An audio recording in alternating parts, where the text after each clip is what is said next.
Assalamualaikum warahmatullahi wabarakatuh.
Alhamdulillahi Rabbil Alamin.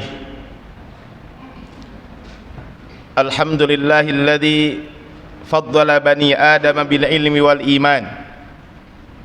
Asyhadu an la ilaha illallahu al-alimul mannan. Wa asyhadu anna Muhammadan abduhu wa rasuluhu al-hadi ila dinil Islam. Allahumma fassalli wa sallim wa barik ala sayyidina Muhammadin wa ala alihi wa ashabihi wa man tabi'a hudahu ila yaumil mizani, amma ba'd. Fa ya ibadallah, usikum wa nafsi wa iyyakum bitaqwallahi wa ta'atihi faqad fazal muttaqun. Faqad qala Allah Ta'ala fil Qur'anil Karim, a'udzu billahi minasy syaithanir rajim, ya ayyuhalladzina amanu taqullaha haqqa tuqatih wa la tamutunna illa wa antum muslimun. Wa qala ta'ala aidha, wa minhum man yaqulu rabbana atina fid dunya hasanah wa fil akhirati hasanatan wa qina adzabannar. Ma'asyiral muslimin rahimani wa rahimakumullah. Segala puji bagi Allah Subhanahu wa taala yang senantiasa melimpahkan rahmat, menebarkan keberkahan, menganugerahkan hidayah sehingga kita masih setia dan tunduk pada perintah Allah Subhanahu wa taala. Salah satunya adalah kita menghadiri salat Jumat. Untuk itu ma'asyiral muslimin rahimani wa rahimakumullah, marilah kita ikhlaskan diri untuk melaksanakan perintah-perintah Allah Subhanahu wa taala dan menjauhi larangan-larangannya. Bertakwa dimanapun kita berada, dalam kondisi apapun dan situasi apapun. Bertakwa kepada Allah Subhanahu wa taala dalam segala situasi, baik situasi longgar ataupun sempit, baik dalam keadaan sehat ataupun sakit, baik dalam keadaan sepi ataupun ramai, sendirian maupun berjamaah, karena kemuliaan seseorang itu hanya akan dinilai dengan ketakwaan kepada Allah Subhanahu wa taala. Inna akramakum indallahi atqakum. Sesungguhnya yang paling mulia di antara kalian adalah orang-orang yang bertakwa. Ma'asyiral muslimin rahimani wa rahimakumullah.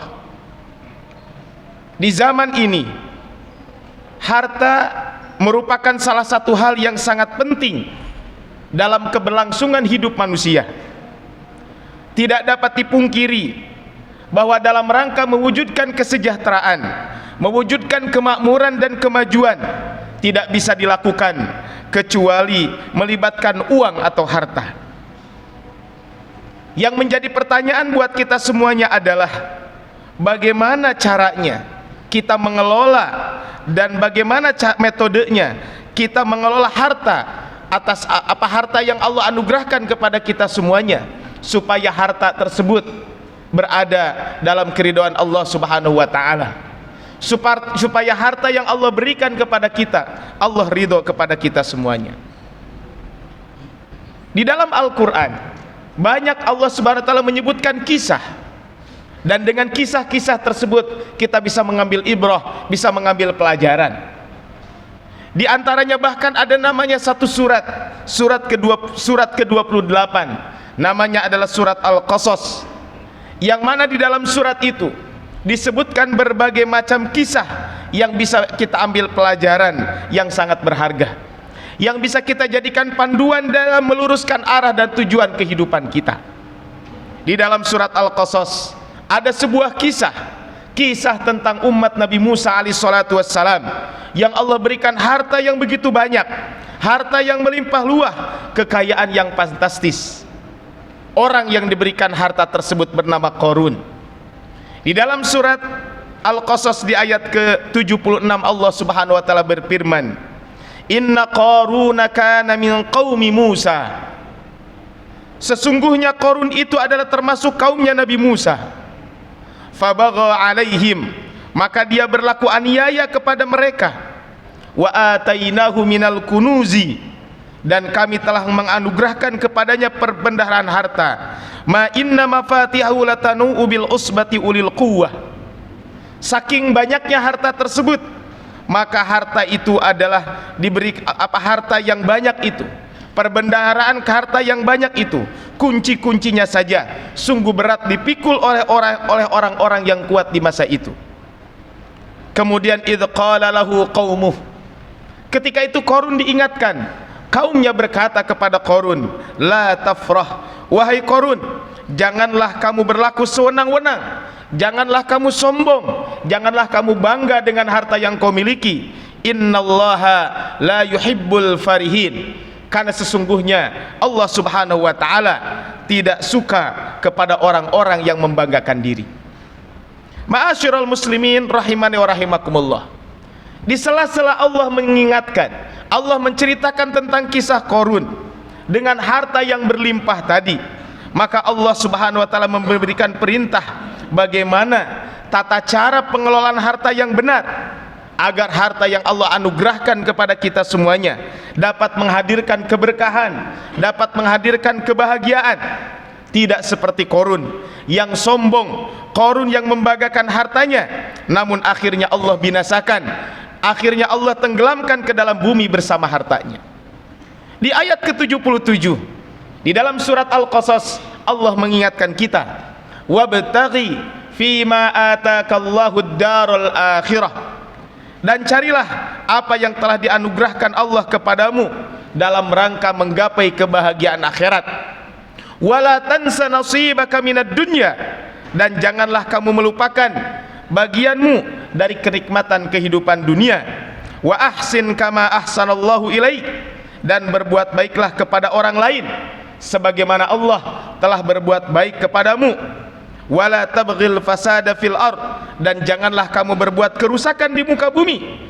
Innallaha la yuhibbul mufsidin, karena sesungguhnya Allah Subhanahu wa taala tidak mencintai orang-orang yang berbuat kerusakan. Ma'asyiral muslimin rahimani wa rahimakumullah. Dari ayat surat Al-Qasas ayat ke-77 ini ada 4 poin penting yang perlu kita cermati supaya kita bisa mengelola harta, mengelola aset yang kita miliki, sehingga aset itu membawa keberkahan, membawa kebahagiaan, baik itu di dunia dan di akhirat. 4 hal itu adalah yang pertama, wabtaghi fima atakallahu ad-darul akhirah. Carilah apa yang telah dianugerahkan Allah kepadamu dalam rangka menggapai kebahagiaan akhirat. Ini poin pertama.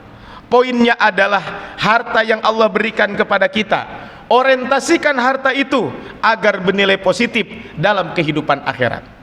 Ini poinnya. Kita harus selalu mengorientasikan harta yang kita miliki dalam rangka menggapai kehidupan akhirat.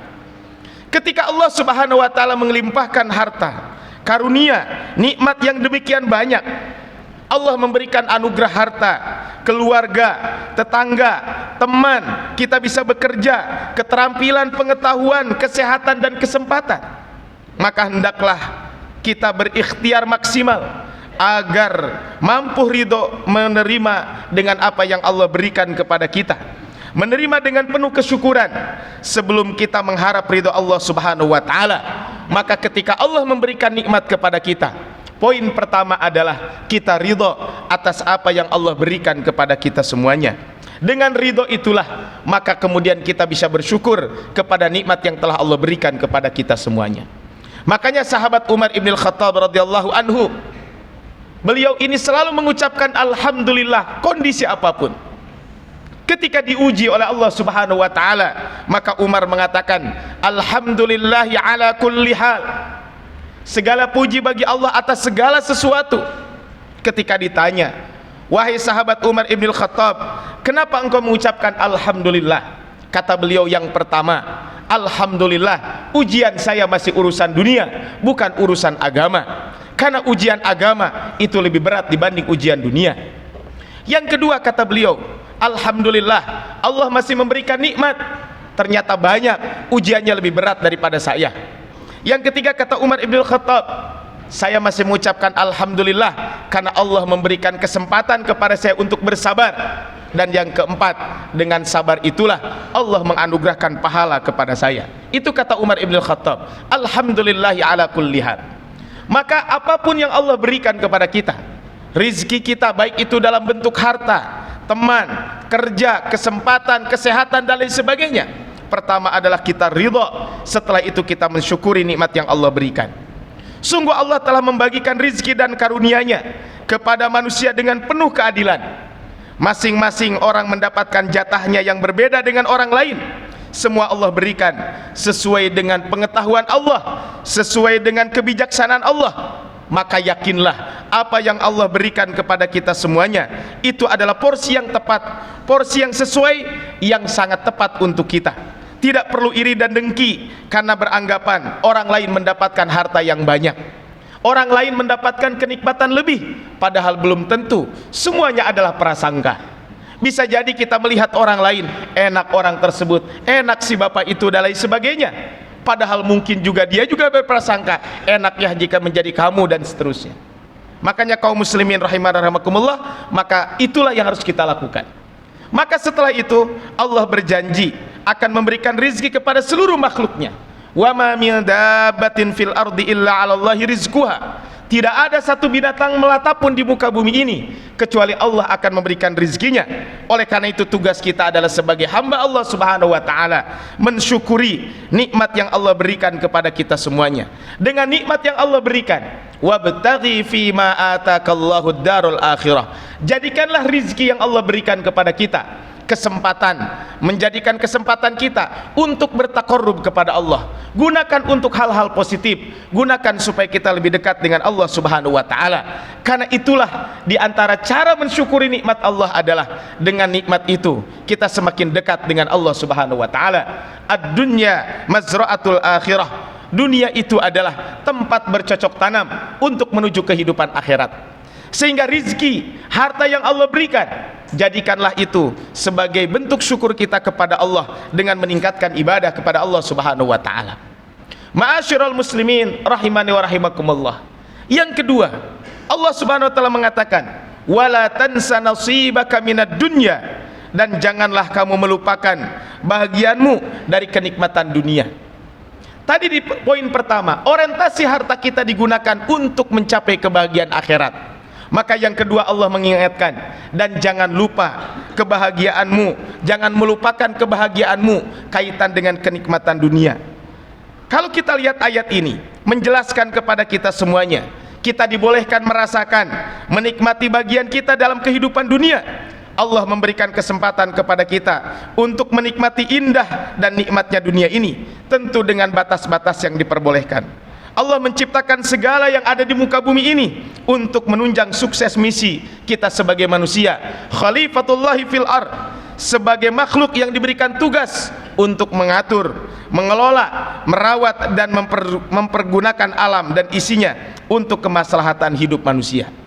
Misi Allah subhanahu wa ta'ala diamanahkan kepada kita untuk memakmurkan bumi ini, tentu dengan menggunakan apa-apa yang telah Allah berikan kepada kita semuanya. Salah satunya adalah fasilitas harta. Fasilitas tersebut boleh kita nikmati, fasilitas tersebut boleh kita menggunakannya, tetapi menikmati dan menggunakannya sesuai dengan batas-batas syariat Allah subhanahu wa ta'ala. Makanya Allah mengingatkan kita, dan ini di dalam Al-Quran doa yang biasa kita panjatkan. Wa minhum, dan di antara manusia ada yang berdoa, mayyaqulu, apa doanya? Rabbana atina fid dunya hasanah wa fil akhirati hasanah wa qina adzabannar. Ya Allah, berikanlah kebaikan di dunia dan kebaikan di akhirat, dan jauhkanlah kami dari api neraka. Ini adalah arahan dari Allah subhanahu wa ta'ala bahwa kita boleh menikmati kehidupan dunia ini. Ma'asyiral muslimin rahimani wa rahimakumullah. Yang ketiga, Allah mengingatkan dalam surat Al-Qasas, wa ahsin kama ahsanallahu ilaika, dan berbuat baiklah kepada orang lain sebagaimana Allah berbuat baik kepadamu. Maksudnya adalah hendaklah kita mendawamkan, mengistiqomahkan, melanggengkan terus-menerus, mentradisikan perilaku ihsan, yaitu perilaku kita berbuat baik. Kehadiran kita dimanapun seharusnya memberikan kontribusi positif bagi kehidupan. Keberadaan kita bermanfaat bagi orang lain, nafi'un li ghairihi, menjadi orang yang bermanfaat untuk orang lain. Kehadiran kita, kemunculan kita memberikan solusi, bukan menjadi problem. Kita identik dengan apa? Kehadiran kita identik dengan bermanfaat dan bernilai positif. Orang bersama kita akan merasa nyaman, merasa aman, merasa tenang dengan kehadiran kita. Itulah yang disebut dengan ihsan. Ketika seseorang berbuat baik, maka manfaat dan efek kebaikan orang tersebut bukan hanya untuk dirinya sendiri, tapi juga kebaikan itu akan berdampak untuk orang lain.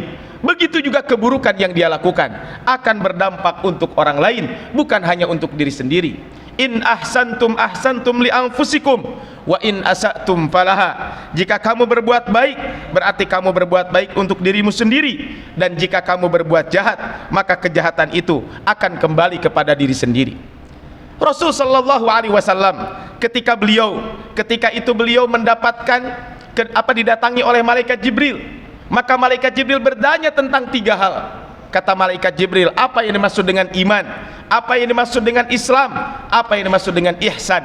Maka ketika itu malaikat Jibril Rasulullah SAW menyampaikan, ihsan itu adalah anta'budallaha ka'annaka tarah, fa illam takun tarahu fa innahu yarak. Kamu beribadah kepada Allah seolah-olah Allah lihat kepadamu. Kalaupun tidak, kamu meyakini bahwa Allah itu melihat engkau. Ma'asyiral muslimin rahimani wa rahimakumullah, supaya ihsan ini muncul dalam diri kita, ada 3 hal yang bisa kita lakukan. Pertama, ikhlaskan setiap perilaku kita karena Allah Subhanahu wa taala. Yang kedua, mari kita jalankan ibadah tersebut, aktivitas duniawi tersebut sesuai dengan aturan-aturan Allah dan Rasulnya. Kalau dalam bahasa pekerjaan, sesuai dengan SOP yang ada. Dan yang terakhir adalah jangan lupa, pekerjaan yang kita lakukan laksanakan sampai selesai. Jangan sampai niat sudah baik, pekerjaan sudah dimulai, tapi ujungnya tidak baik. Tentu pekerjaan ini tidak akan dinilai ihsan. Oleh karena itu, ketika Allah memberikan nikmat kepada kita, jadilah kita menjadi pribadi-pribadi yang bermanfaat, nafi'un li ghairihi, orang-orang yang bermanfaat untuk orang lain. Ma'asyiral muslimin rahimani wa rahimakumullah, yang terakhir, yang keempat yang Allah sampaikan di dalam surat Al-Qasas adalah wala tabghil fasada fil ard, dan janganlah kamu berbuat kerusakan di muka bumi. Maksudnya adalah tidak boleh kita melakukan ifsad, tidak boleh kita melakukan kerusakan di muka bumi. Ketika Allah memberikan harta kepada kita, ketika Allah memberikan kekuasaan kepada kita, ketika Allah menitipkan ilmu kepada kita, sejatinya ini merupakan modal untuk melakukan ihsan, modal untuk berbuat baik kepada sesama, bukan alat untuk berbuat kerusakan, menebar ketakutan, apalagi menzolimi orang lain. Para hartawan, pejabat, ilmuwan harus mampu menahan diri dari melakukan kerusakan dengan dalih mengelola alam raya ini. Boleh melakukan kerusakan dengan dalih boleh melakukan penambangan, berbagai kekayaan alam, namun dalam batas kewajaran. Eksploitasi terhadap alam yang berlebihan tentu akan berdampak negatif untuk anak keturunan kita di masa yang akan datang. Apapun posisi kita, siapapun kita, dimanapun kita, mari kita bersama-sama berikhtiar untuk merawat bumi, menggunakannya dengan hati-hati agar tetap lestari dan menjadi warisan berharga untuk generasi ke generasi. Jangan menebar kerusakan, jangan melakukan eksploitasi alam yang berlebihan di luar kewajaran. Ingat, Allah Subhanahu wa taala mengingatkan kita, innallaha la yuhibbul mufsidin. Sesungguhnya Allah Subhanahu wa taala tidak mencintai orang-orang yang berbuat kerusakan.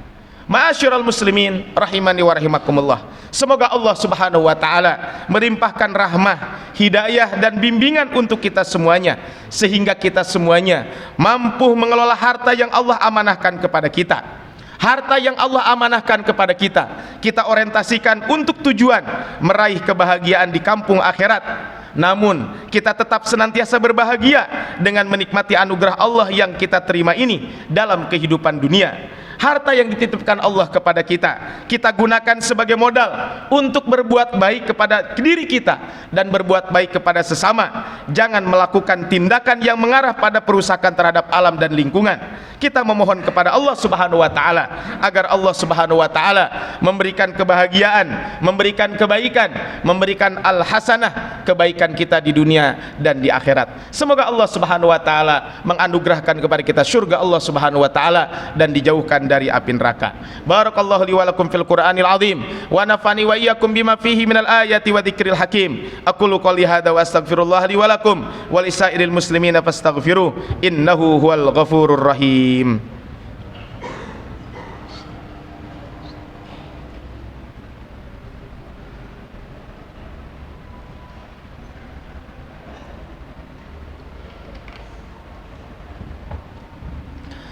Alhamdulillahi rabbil alamin.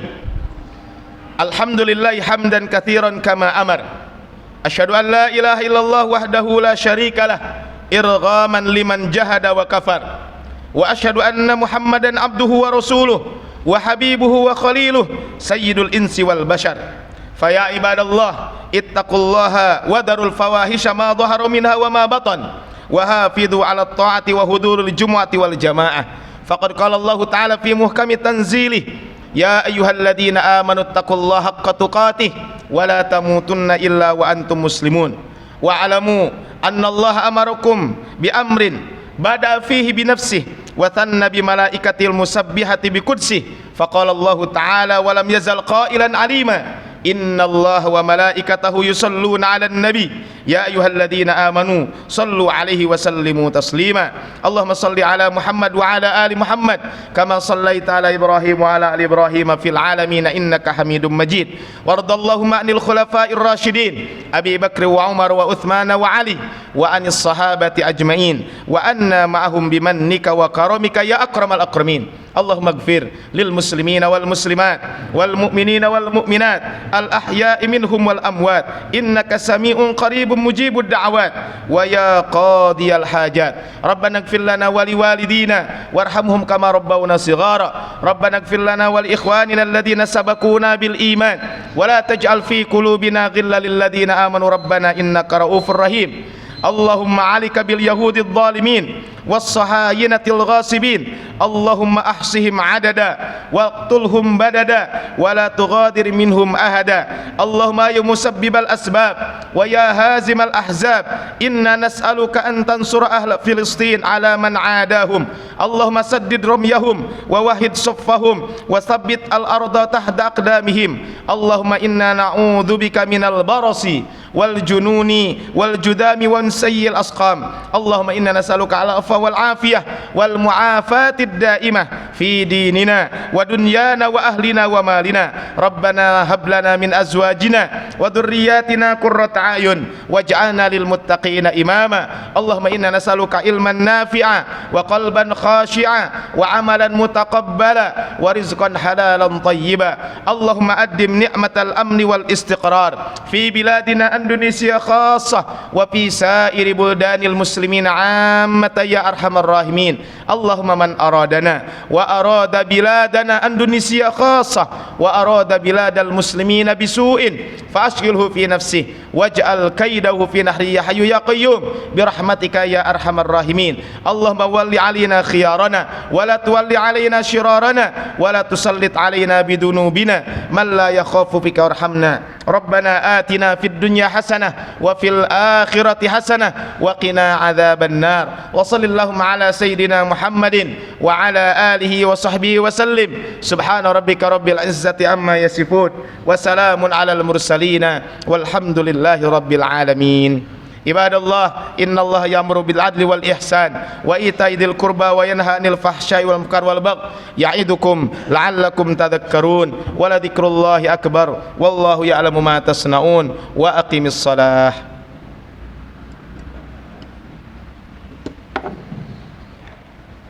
الله أكبر الله أكبر أشهد أن لا إله إلا الله أشهد أن محمدا رسول الله. حي على الصلاة حي على الفلاح قد قامت الصلاة قد قامت الصلاة. الله أكبر الله أكبر لا إله إلا الله.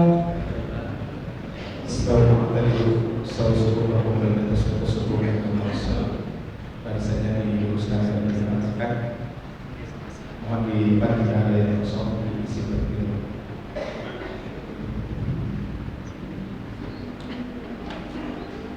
Allahu Akbar.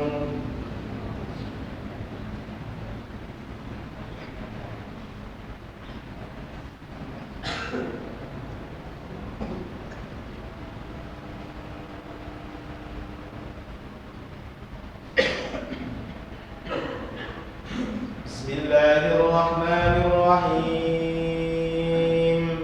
Alhamdulillahi rabbil alamin. Ar-Rahmanir Rahim Maliki yaumiddin. Iyyaka na'budu wa iyyaka nasta'in. Ihdinas اهدنا الصراط المستقيم صراط الذين أنعمت عليهم غير المغضوب عليهم ولا الضالين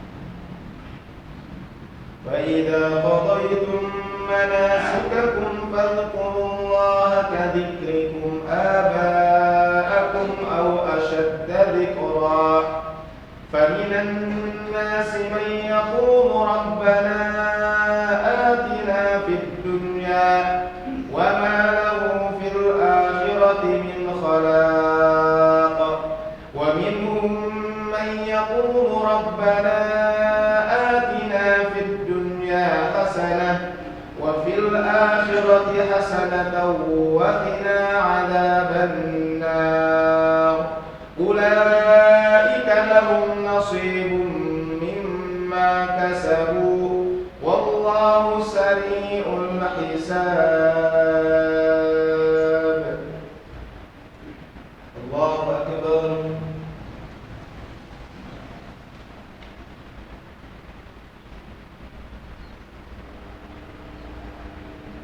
سمع الله لمن حمده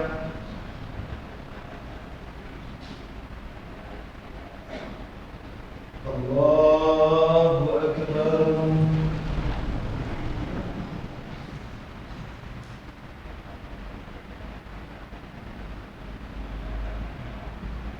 الله أكبر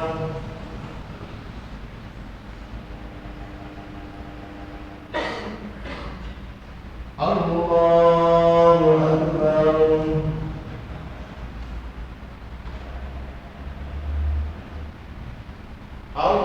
الله أكبر بسم الله الرحمن الرحيم الحمد لله رب العالمين الرحمن الرحيم مالك يوم الدين إياك نعبد وإياك نستعين اهدنا الصراط المستقيم صراط الذين أنعمت عليهم غير المغضوب عليهم ولا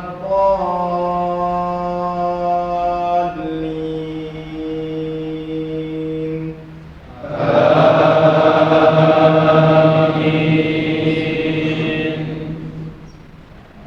ألهاكم التكاثر حتى زرتم المقابر كلا سوف تعلمون ثم كلا سوف تعلمون كلا لو تعلمون علم اليقين لترون الجحيم ثم لترونها عين اليقين ثم لتسألن يومئذ عن النعيم الله أكبر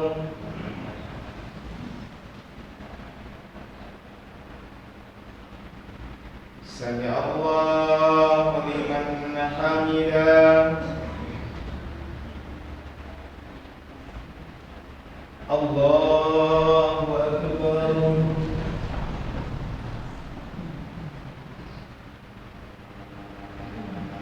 الله أكبر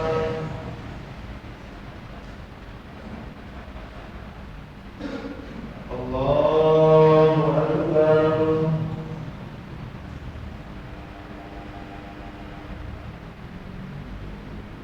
الله أكبر